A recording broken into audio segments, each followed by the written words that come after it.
My stepmother stood in my father's study, designer heels clicking against the hardwood floor he'd installed with his own hands, holding a glass of wine that probably cost more than my college textbooks. And she smiled at me. Not a warm smile, not even a polite smile. It was the kind of smile a cat gives a mouse right before the final pounce. "Your father's estate has been settled," she said, swirling that wine like she was celebrating. "And, well, there's nothing for you, sweetheart. He changed his mind." My hands went numb, my throat closed up, and in that moment, I realized that the woman my father had married just 4 years ago, the woman who'd played the perfect grieving widow at his funeral, had somehow convinced my dying father to write me, his only biological child, completely out of his will. But here's the thing about underestimating someone who's lost everything. They've got nothing left to lose, and everything to fight for. If you've ever felt the sting of betrayal from someone who was supposed to be family, if you've ever watched someone manipulate their way into stealing what's rightfully yours, then you're going to want to hear every single word of this story. Hit that like button, subscribe, and buckle up, because this is the story of how I took back everything my stepmother tried to steal and watched her perfect little world crumble into dust. Trust me, this gets good. Let me take you back to the beginning. My name's Sarah, and I'm 26 years old. Well, 26 now. I was 24 when my father died, and honestly, I'm still not over it. I don't think I ever will be. My dad, Robert Mitchell, was the kind of man who wore his work boots to the dinner table and didn't apologize for it. He built his construction company from the ground up, starting with just a pickup truck and a toolbox when he was 19 years old. By the time I was born, Mitchell & Sons Construction was one of the most respected contracting firms in our county. Except there was no son. There was just me. And Dad? He never cared. He taught me how to read blueprints when I was 7, let me swing a hammer on job sites when I was 12, told me that one day the company would be mine and I'd run it better than he ever did. I believed him. God, I believed every word. My mum passed away when I was 15, breast cancer, aggressive and cruel. Dad threw himself into work to cope, and I did the same. We became this tight unit, just the two of us against the world. He'd take me to construction sites and I'd sit in the trailer doing homework while he managed crews. On weekends, we'd grab burgers from this dive bar he loved and talk about the future, our future. He promised me that when I graduated college with my business degree, I'd step into a management role, that we'd be partners, that everything he'd built, it was for me. Then, 3 years ago, Dad met her, Linda. I still remember the first time he brought her home. She was 42, 12 years younger than him, with perfectly highlighted blonde hair, expensive perfume, and this laugh. This high, tinkling laugh that sounded like breaking glass. "Sarah? Chirp," she chirped, extending a manicured hand. "Your father has told me so much about you. I just know we're going to be the best of friends." I wanted to believe her. I really did. Dad seemed happy, happier than he'd been since Mom died, and I figured maybe this was good for him. Maybe he deserved companionship, love, someone to grow old with. They got married 6 months later, small ceremony, nothing fancy. Linda said she wanted it intimate and meaningful. Dad seemed okay with that, so I kept my mouth shut, even though something in my gut twisted uncomfortably the entire time. Looking back, I should have trusted that instinct. The changes started small. Linda would suggest Dad update his wardrobe, which meant replacing his comfortable flannels with expensive button-downs he hated. She convinced him to trade his beloved Ford F-150 for a luxury SUV, more appropriate for a man of his status. She started hosting dinner parties with people I'd never met, her friends, her social circle, and suddenly, Dad's old buddies from the construction world stopped coming around. And me? I started feeling like a guest in my own childhood home. "Sarah, sweetie," Linda would say with that brittle smile, "maybe you could call before dropping by. Your father and I value our privacy." Privacy. In the house where I'd grown up, where my mother's garden still bloomed in the backyard. But I bit my tongue. Dad seemed content, and who was I to ruin that? Then, about 18 months after they got married, Dad got sick. It started with fatigue, then weight loss, then this persistent cough that wouldn't quit. By the time he finally went to the doctor, because Linda insisted, she made sure everyone knew. It was stage 4 lung cancer, inoperable. 6 months, they said, maybe 8 if he was lucky. My world shattered. I took a leave of absence from my job. I'd been working as a junior project manager at a competitor firm, trying to gain outside experience before joining Dad's company, and moved back home to help take care of him. That's when things got weird. Linda suddenly became the world's most devoted wife. She controlled Dad's medication schedule, his doctor's appointments, his visitor list. She'd hover whenever I tried to spend time alone with him, always with some excuse. "Robert needs his rest, Sarah. The doctor said no stress, honey. Maybe you should come back tomorrow." I started noticing other things, too. Dad seemed foggy, confused. He'd forget conversations we'd just had. Sometimes he'd look at me like he wasn't quite sure who I was, and then his eyes would clear and he'd apologize, blaming the pain medication. Linda assured me it was normal, the cancer, the drugs, the stress. I wanted to believe her. 3 months before Dad died, Linda sat me down in the kitchen. "Sarah," she said, her voice dripping with false sympathy, "I need to talk to you about something difficult. Your father's business, it's not doing well. The medical bills are astronomical and, honestly, the company might not survive this."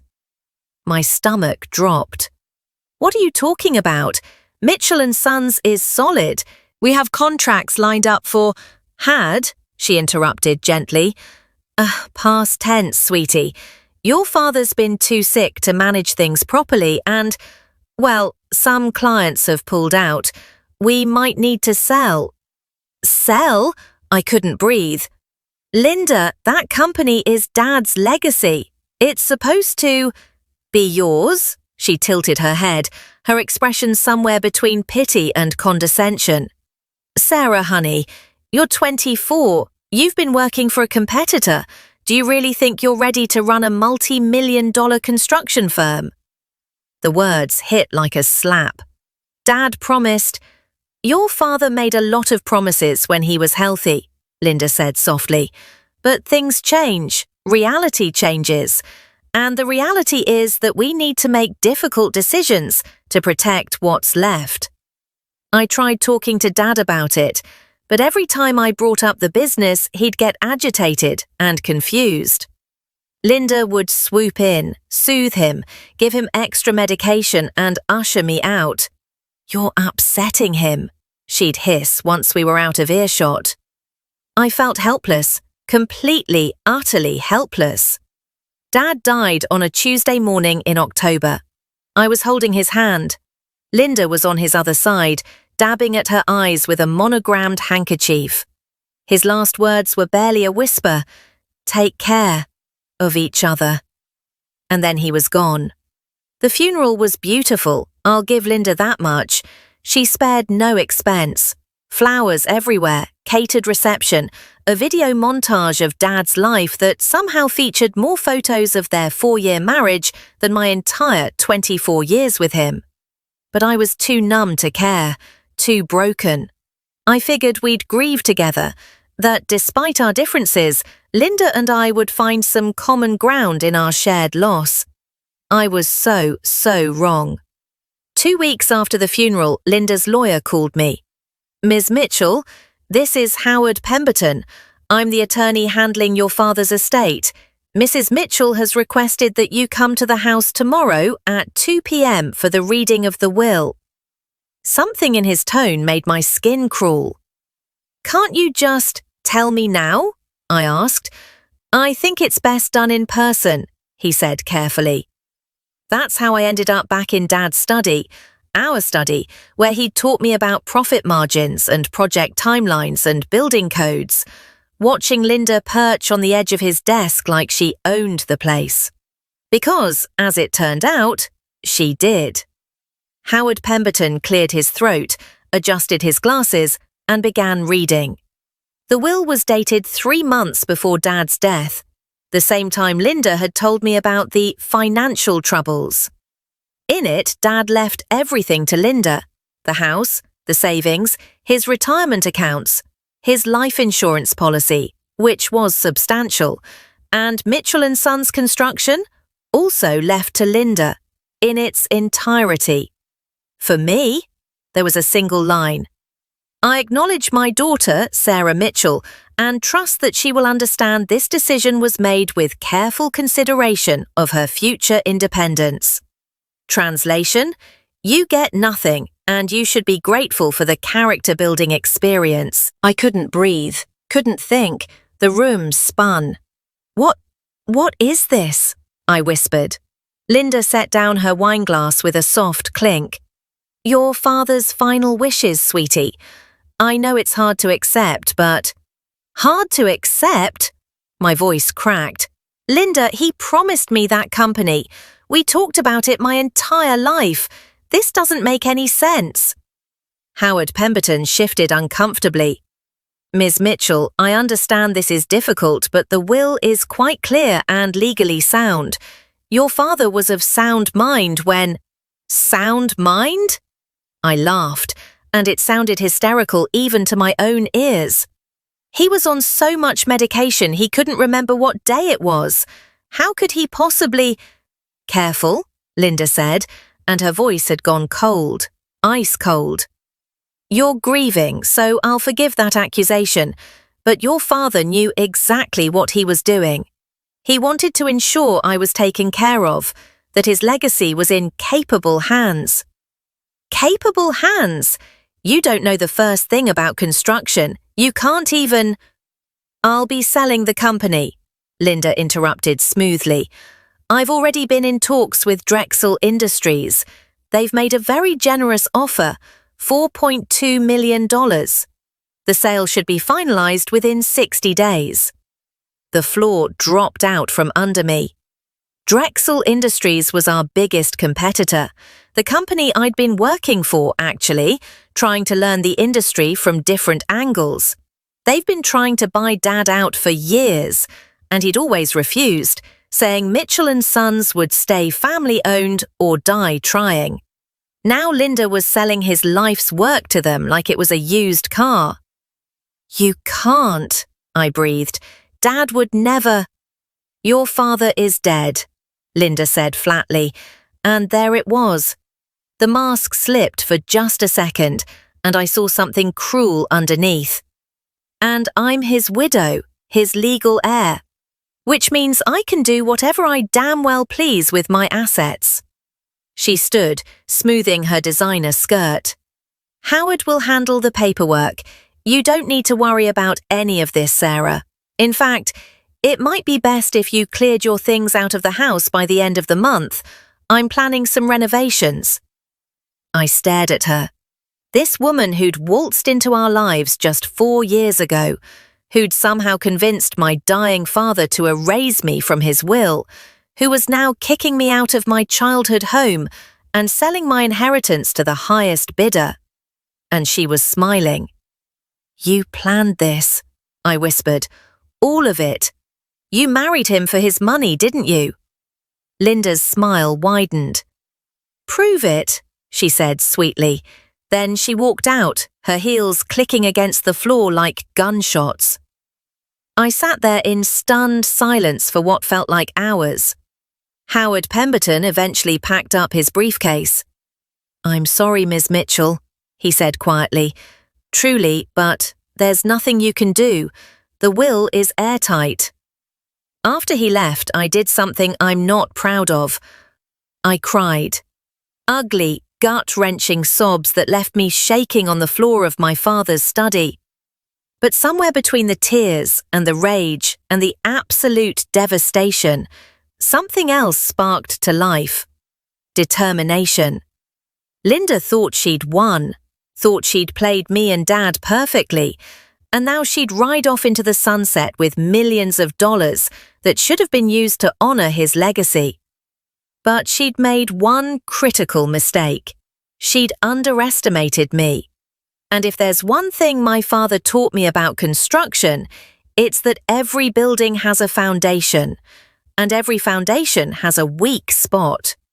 I just had to find Linda's. I spent the next 2 weeks in a fog, crashing on my best friend Jen's couch and barely eating. Everyone told me to let it go, move on, accept that sometimes life isn't fair. But I couldn't. Every time I closed my eyes, I saw my father's face, heard his promises, remembered every Saturday morning we spent at job sites, every blueprint we studied together, every dream we'd built.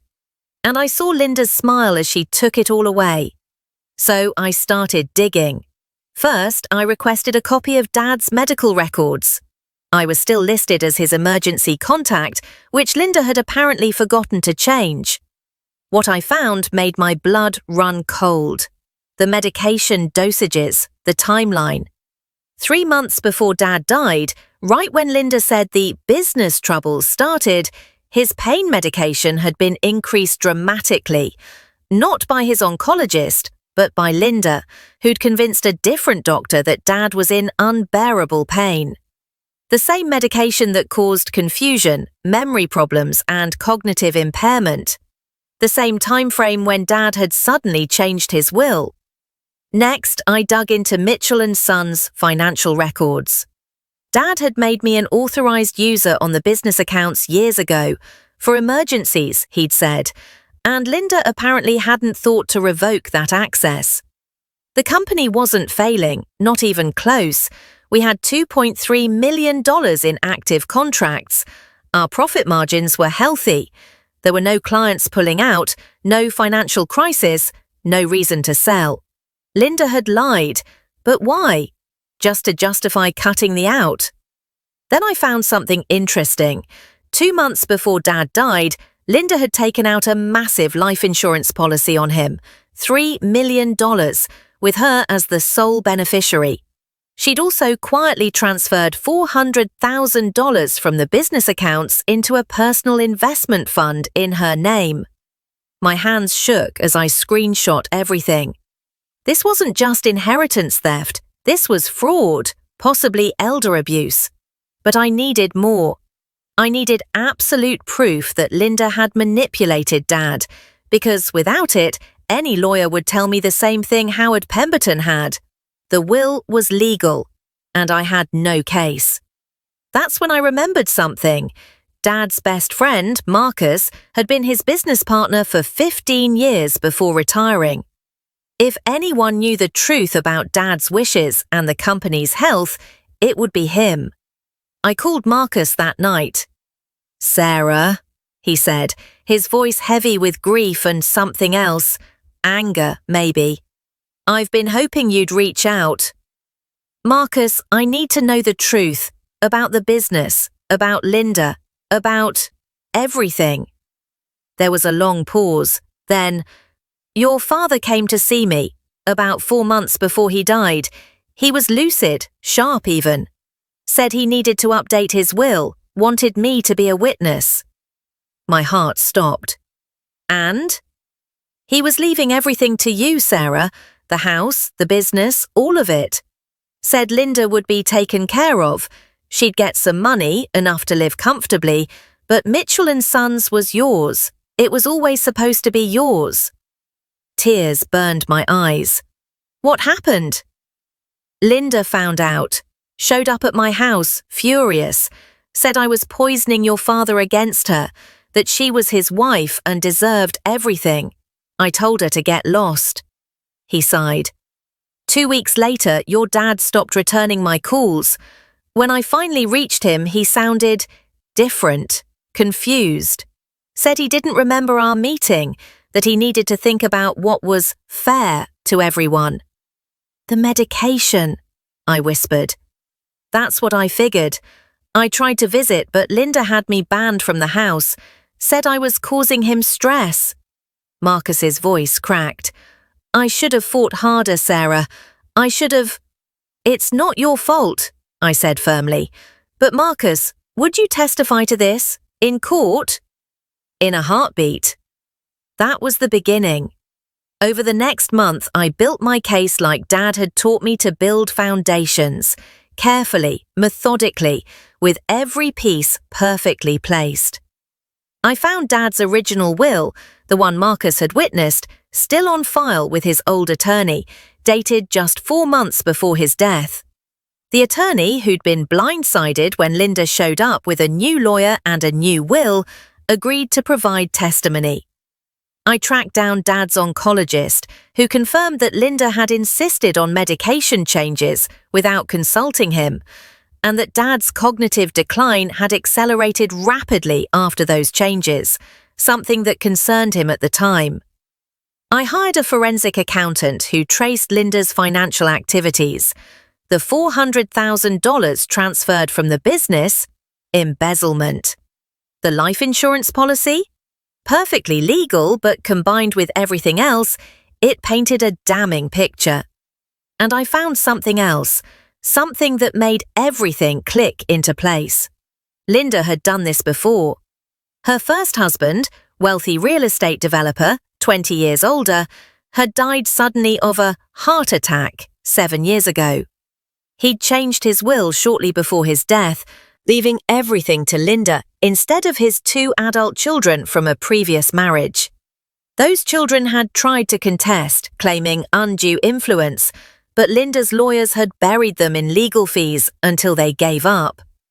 She was a professional, a black widow in designer heels, and she'd targeted my father. I took everything to a lawyer, not Howard Pemberton, obviously, but Sarah Chen, a bulldog attorney who specialized in elder abuse and estate litigation. She looked at my evidence, then looked at me. This is strong, she said. Really strong. We can file a will contest based on undue influence, lack of capacity, and fraud. Plus, the embezzlement gives us leverage. But Sarah, this is going to get ugly. Linda will fight back hard, and these cases can take years. I don't care, I said. I want justice. For my dad. Sarah Chen smiled. Then let's destroy her. We filed the lawsuit 3 weeks later. Linda's reaction was exactly what I expected. Fury wrapped in a thin veneer of victimhood. She gave an interview to the local paper, painting herself as a grieving widow being attacked by a jealous, unstable stepdaughter who couldn't accept her father's wishes. But she'd made a mistake. She'd underestimated how much the local construction community loved my father. How many people remembered his integrity, his generosity, his promise to pass the business to his daughter. Suddenly, Linda wasn't the sympathetic widow anymore. She was the gold digger who'd stolen Robert Mitchell's legacy. Drexel Industries quietly withdrew their offer to buy the company, not wanting the PR nightmare. Linda's society friends started distancing themselves, and the evidence kept mounting. During discovery, we found emails between Linda and her first husband's children. She'd actually bragged about how easy it had been to manipulate sick old men when you knew which doctors to charm and which medications to suggest. She'd written it down, actual proof of her predatory pattern. Sarah Chen was, she just handed us the case on a silver platter. The trial took 8 months to get to court, but when it did, it was brutal. We presented everything, the medication timeline, the financial fraud, the original will, Marcus's testimony, the oncologist's concerns, Linda's history with her first husband. Linda's lawyers tried to paint me as a money-hungry child throwing a tantrum, but it didn't stick. Not when Marcus broke down on the stand, describing how my father had been so proud of me, so excited to officially make me his partner. Not when the forensic accountant showed line by line how Linda had embezzled from the business while Dad was dying. And definitely not when we played the recording. See, here's the thing about Linda's arrogance. She got sloppy. After I'd filed the lawsuit, she'd called me, left a voicemail that she must have thought would intimidate me into backing down. "You stupid little bitch," her voice hissed from the courtroom speakers. "You think you can fight me? I buried your father's wishes and I'll bury you too. That company is mine. Everything he built is mine. And there's not a damn thing you can do about it because I was smart enough to make it all legal. So drop this pathetic lawsuit, or I'll make sure you don't get a single penny. Not now, not ever." The courtroom went dead silent. Linda's face went white. The judge, a stern woman in her 60s named Judge Morrison, looked at Linda with undisguised disgust. "I've heard enough," Judge Morrison said. The verdict came down 2 days later. The will was invalidated due to undue influence and lack of capacity. The original will, the one leaving everything to me, was reinstated. Linda was ordered to return all embezzled funds, plus interest. She was also required to pay my legal fees, nearly $300,000. But the kicker? The absolute chef's kiss of justice? Because Linda had committed fraud in her handling of Dad's estate, she was found to have forfeited her rights under Washington State's Slayer statute, normally used when someone murders their spouse, but applicable in cases of extreme estate fraud. She got nothing. Not the house, not the business, not even the small provision Dad had included for her in his original will. Nothing. I got everything my father had wanted me to have. Mitchell and Sons Construction, the house where I'd grown up, where Mum's roses still bloomed every spring. Dad's savings, his retirement funds, his life insurance, his legacy, our legacy. The day the judge's order was finalized, I drove to the house, my house, to watch Linda move out. She'd aged 10 years in the 8 months since I'd filed the lawsuit. Her perfect hair was disheveled. Her designer clothes looked slept in. The mask of sophistication had cracked completely, revealing the desperate, cruel woman underneath. 2 sheriff's deputies stood by to ensure she only took her personal belongings. She loaded boxes into a beat-up car. Apparently she'd had to sell the luxury SUV to pay some of her legal bills. And when she saw me standing on the porch, she froze. For a long moment, we just stared at each other. "You destroyed me," she finally said, her voice flat. I thought about all the things I could say, all the anger, all the pain, all the grief she'd caused. But in the end, I kept it simple. "No, Linda, you destroyed yourself. You destroyed yourself the moment you underestimated how much I loved my father and how far I'd go to honor him." She didn't respond, just climbed into her car and drove away. I never saw her again. I heard later that she'd moved to Florida, living in a cheap apartment and working retail. Her reputation was ruined, her scheme exposed, her comfortable life gone. Meanwhile, I took over Mitchell and Sons Construction, for real this time. I renamed it Mitchell and Daughter, updated our branding, and got to work honoring everything Dad had built. Within a year, we'd expanded into sustainable building practices, won several major contracts, and became one of the most respected firms in the state. I framed the last blueprint Dad and I had worked on together and hung it in my office. Sometimes I sit at his old desk, my desk now, and I swear I can still smell his coffee, still hear his laugh, still feel his pride. He'd wanted this for me, believed in me, promised me.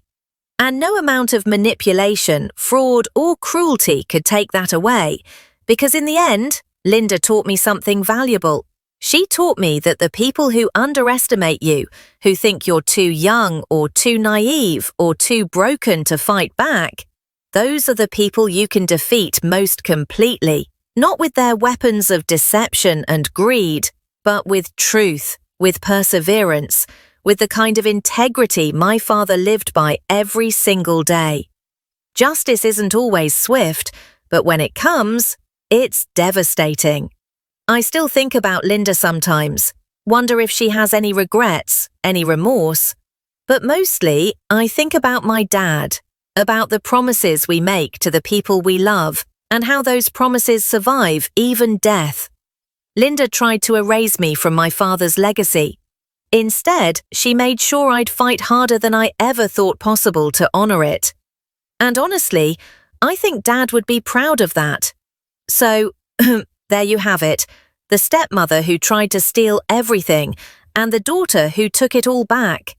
If this story gave you chills or made you believe in justice just a little bit more, smash that like button and subscribe for more real stories of revenge, karma, and people getting exactly what they deserve. And drop a comment below. Have you ever had to fight for what was rightfully yours? Or witness someone get the payback they deserved? I read every single comment, and your stories fuel these videos. Thanks for listening to mine. Until next time, remember, never underestimate someone who has nothing left to lose and everything to fight for.